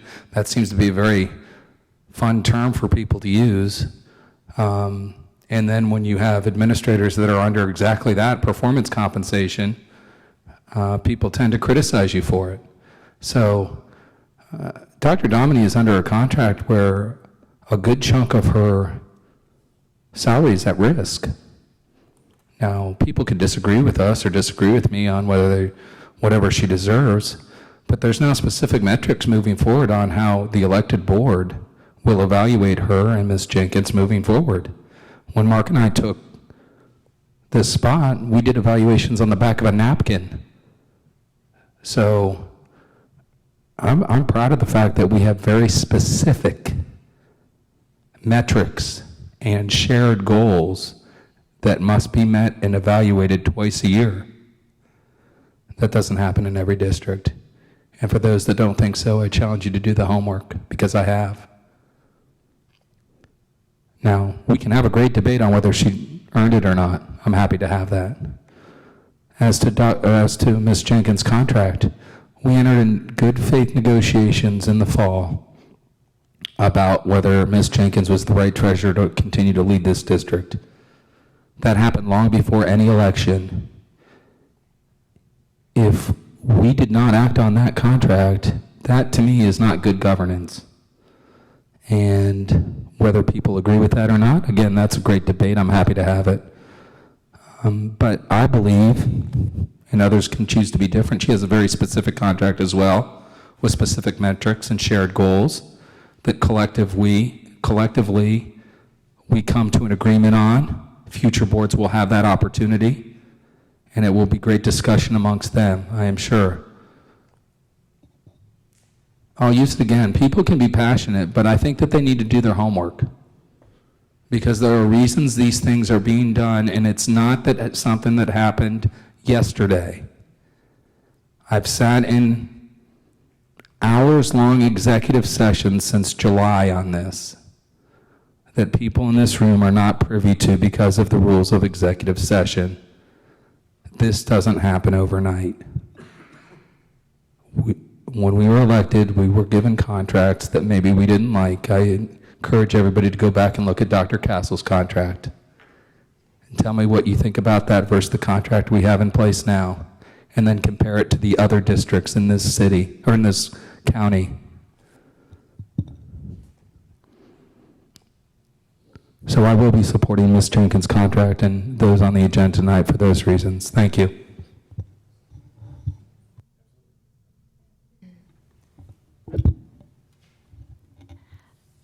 I just want to say a couple of things about Ms. Jenkins and the contract. I want to share publicly how much I support Ms. Jenkins, and I think she is outstanding in this position. I fully support extending her contract. I just believe that, and this is probably my HR background, that we need to wait for the new board in January to also endorse Ms. Jenkins' contract and give her the same vote of confidence as part of the new leadership team that we are showing her tonight. I don't want this to be misunderstood that I don't absolutely support Ms. Jenkins in this role as treasurer. I think she has been tremendous in the position, and I absolutely would support the contract in January with the rest of the newly elected board.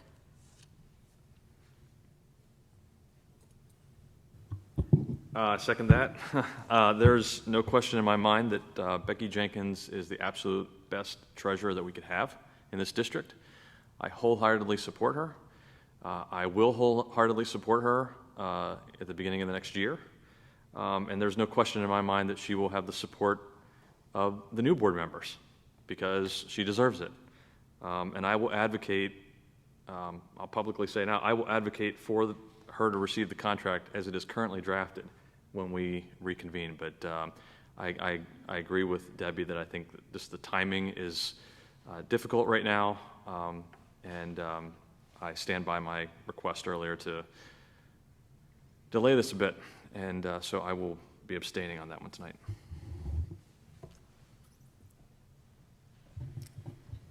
I think what we're learning here is that people are not questioning the fact that Ms. Jenkins is indeed the right person for the job. I think that what it comes down to is whose responsibility is it to approve this new contract. And Mr. Romer asked why now and why not wait 4 weeks. In my mind, the reason why we are not waiting is because it is the work of this board, not the newly constituted board, but this board has worked closely with Ms. Jenkins. This board has done careful and thoughtful and thorough evaluations of Ms. Jenkins. This board is uniquely qualified to make a judgment about one of the two most essential members of the leadership team. So, yes, we could wait 4 weeks, but by waiting 4 weeks, I think that we are sending a message that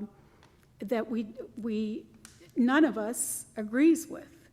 The message in my mind would be, well, there must be something wrong, some hesitation, some failure on the part of Ms. Jenkins, and none of those things are true.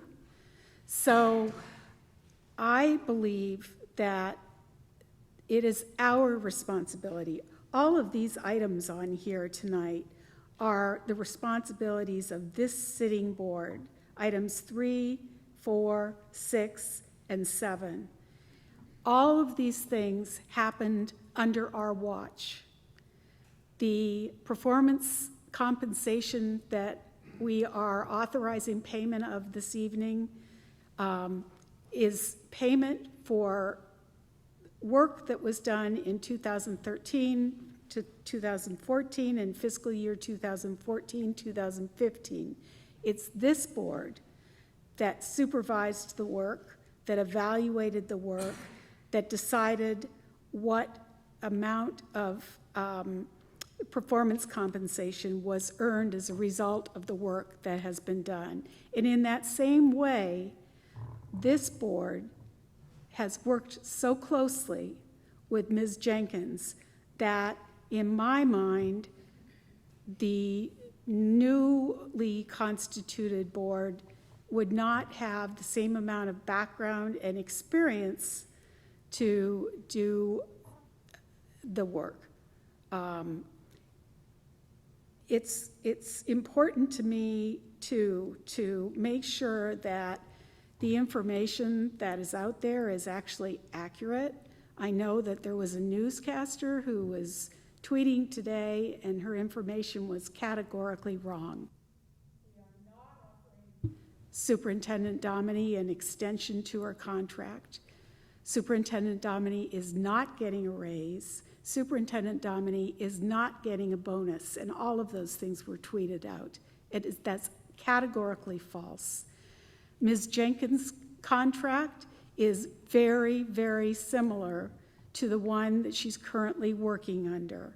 Ms. Jenkins has not asked for, nor will she receive, a salary increase in this contract. Her ability to earn performance compensation remains the same. The only difference is the length of time that the contract will remain in force, and to some clarifying language that more precisely describes how the performance comp, which we have to remember is just 10% of her total compensation, it's more precisely describes how that performance compensation shall be earned.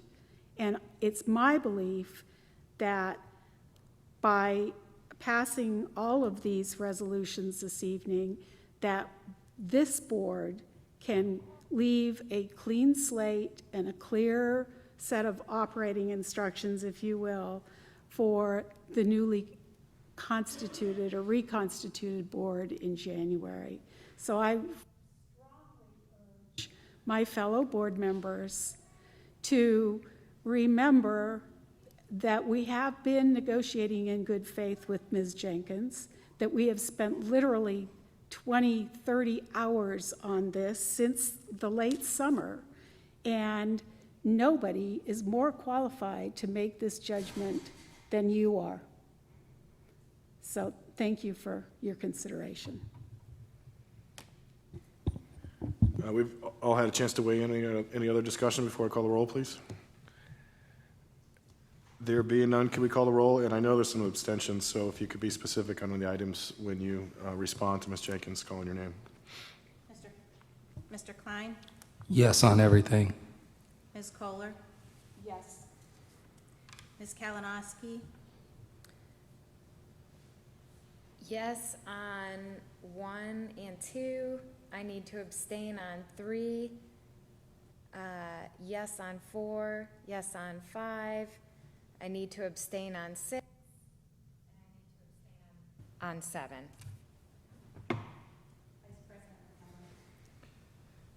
Yes on 1 through 6, and abstention on 7, please. Yes on all items 1 through 7. And so I know that means 1 through 6 are carry. Item 7, I don't think requires a supermajority, just the majority, is that right? Okay, so item 7, all those 7 items carry then. Next, then, we can move on to treasurer's items for action. And if I may have a motion for items B1 through 4, please. So moved. And a second? Second. Thank you. Ms. Jenkins, can you add some color to these items? Yes, so the first item are November financials. As I emailed to all of you, we are on plan in all areas. We will begin real estate tax collection in January, and that should go through March. Next year, then I also wanted to point out that income tax sharing is on plan. I have talked with Mr. Fuller at the city. He believes it will continue on plan or be even ahead of what we expect this year, so that's a plus. Then the other items, appropriation modifications. We have several. The first increase is in the bond retirement fund. If you remember, we did the refunding last month, and so we actually have to do book entries on that, and to do that, we have to increase appropriations. So there's no cash being spent, but we have to be able to book it in our system, and to do that increases. And that's $9 million. I also want to point out that we did have a better than anticipated net present value savings on those refundings. We originally thought $974,000. It actually ended up $1.2 million. So really good day in the market. The 022 District Agency Fund, we are increasing that by $377,842.51. That is so we can do a transfer of those funds from that was from insurance premiums, to the self-insurance fund. Now that we're moving to self-insurance, we have to pay those claims out of a specific 024 fund, so those funds need to be transferred. The 024 fund increases because we will be going self-funded. We didn't know that when we first did appropriations back in June, so now we know we have to increase those appropriations. Again, a revenue source for all of these items that are not general fund. The 200 student managed account, the increase of $1,500. The district did not have high school ski club before, and they will have that now, so we have to increase the fee there, or the appropriations there. There will be incoming revenue as well to cover that increase. Item 3, again, part of the 5-year forecast was to, or item 3, I'm sorry, is the 022 transfer that we talked about. That is a $400,000 transfer from the 022 District Agency Fund to the 024 Self-Insurance Fund. And then item 4, we do have included in the 5-year forecast. We've had that in May, and then again in October, a transfer of $300,000 from the general fund to go into the self-insurance fund as a seed. Thank you, Mrs. Jenkins. Any questions for her tonight? Can you call the roll, please? Mr. Klein? Yes. Ms. Kohler? Yes. Ms. Kalinowski? Yes. Vice President McClellan? Yes. President Ryan? Yes, those items carry. Next, if I may have a motion for the superintendent personnel items C1 through, sorry, trying to find the last one. D4. So moved. Thank you. A second, please. Second. Very good. Dr. Dominy, you'd like to share some thoughts on these items, please? Yes, on the first page, you're going to see standard contract items regarding some resignation as well as new hires, also supplemental contracts. If you turn to page 4, you'll notice, I want to draw to your attention the extraordinary amount of volunteerism. You're approving many volunteer coaches for the robotics team. As you know, we launched our first robotics team last year, and it takes an extensive amount of time. And in its rookie year, the robotics team last year went to the world competition. So very appreciative of all of those parents and community members who serve. And then as you move into general business items for action, I want to draw your attention to, again, the great partnership with our community donors who have renewed their donations to the scholarship fund for this year. All of the individual donors renewed their donations, and therefore you see that large amount into the scholarship fund. And then also our thanks to the foundation as we tried to keep our robotics team working this year. We reached out to the foundation to help the robotics team, and they were able to supply a grant to the robotics team, for which we're very grateful. Then you'll see again in contracts, and I'm happy to answer any questions or invite Mr. Sawyers and Mr. Voss to help answer questions related to the continued work in improving our infrastructure and automation. This starts to integrate our data systems into single user accounts, and that is on part of our technology plan and is within the technology budget this year. And then finally, the last item in superintendent's items is course additions. Many thanks to Mr. Carter and Mr. Gellert and the department chairs at the high school for their continued work on creating new opportunities for our students that advance our goals around accelerated opportunities and both college credit and pathways that are aligned to the grant that we received. And I'm happy to take any questions about those courses. You'll see that even in the arts, we are working to create more college credit with the alignment of digital photography to Columbus State. So students will get Columbus State credit for taking that elective. And then also Mr. Lemberg's work with Kenyon to now provide a performing arts Kenyon academic options theater course for next year.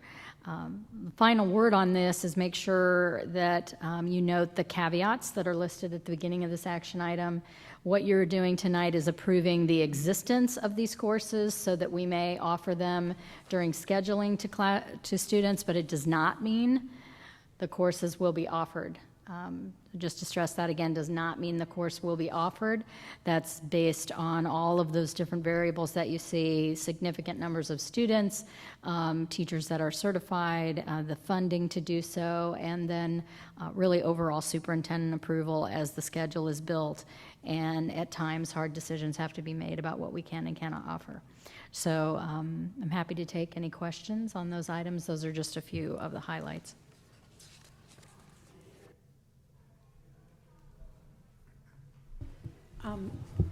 Superintendent Domini, I don't have any questions, but I just am so excited by these course additions. This has been kind of a rough year for all of us, and it gives me great hope to see that in the face of everything that we have been dealing with in the last year, we're still finding creative partnerships and ways to continue to extend our kids. And so congratulations to you and Mr. Carter and his team for developing these classes, and I hope that the conditions prevail able to offer them. Maybe it times out when I've talked too long. I think the key is to keeping it close to you. I think that's the key. Okay. Is that correct? Yeah, just when I was on a roll. I'm out. I'm mic dropping it. Any other comments or questions? Can you call the roll, please? Mr. Klein? Yes. Ms. Kalinowski? Yes. Ms. Kohler? Yes. Vice President McClellan? Yes. President Ryan? Yes, those items carry. We have a second opportunity for public participation tonight.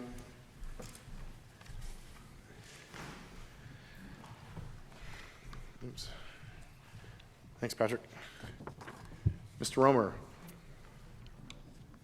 Sorry to be that guy.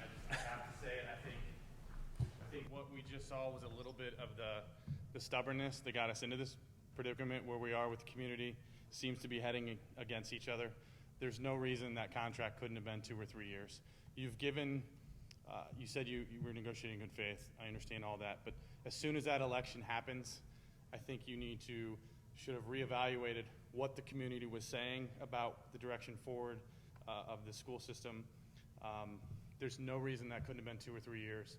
You've given those 2 new board members no opportunity to deal with that contract in their first 4-year term. You've just relegated that to nothing. It's a 5-year contract, 2021. There will be an election before that. You've given them no opportunity to have any input on what that contract would have been. Regardless of when it started, the election should have been a signal that, whoa, let's stop. That's all I have to say. I'm just disappointed. Thank you, Mr. Romer. Next up, may I have a motion for adjournment, please? Second. Thank you. Ms. Jenkins, call the roll. Ms. Kalinowski? Yes. Ms. Kohler? Yes. Mr. Klein? Yes. Vice President McClellan? Yes. President Ryan? Yes.